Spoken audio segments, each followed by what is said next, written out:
Guys guys guys, হোলির দিনে এটা আমরা কি করলাম তোমরা তো নিশ্চয়ই বুঝতেই পেরে গেছো। চলো তাহলে শুরুর থেকেই দেখাই।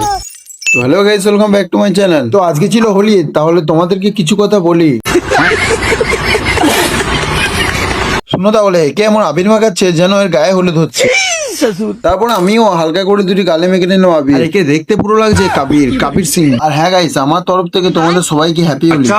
আরে এই যে এখানে দুটো বক্স রয়েছে, এগুলো কিন্তু ভালো বাজেনি, সেই জন্য আমাদের আরো দুটো ভালো বক্স চলে এলো। আর এইখানে হচ্ছিল আমাদের মেন কাজ। তারপরে দলবল মিলে বেরিয়ে পড়লাম ভাং খাওয়ার জন্য। আরে তোমরা তো কম বেশি সবাই জানো, এই হোলির দিনে সবাই কিন্তু একটু হলেও ভাং খেয়ে থাকে। আর এখনো কিন্তু আমাদের ভাং তৈরি করা হচ্ছে। আর হ্যাঁ গাইস, ভাং খাওয়ার জন্য কত ছেলে এসেছে একবার দেখো। আরে হ্যাঁ, সত্যি বলতে আমিও কিন্তু আর বেশিক্ষণ ওয়েট করে থাকতে পারছিলাম না। তার আগে তোমাদেরকে আমি একটা জিনিস দেখাই, দেখো। তো গাইস, আজকের এই মিনি ব্লগটা এই পর্যন্তই। আর হ্যাঁ, ভিডিওটা কেমন লাগলো অবশ্যই কিন্তু কমেন্টে জানিও। আরে এটা কিন্তু খেতে খুব সুন্দর ছিল। দেখা হচ্ছে নেক্সট ভিডিওতে। তো চলো, টাটা, বাই বাই।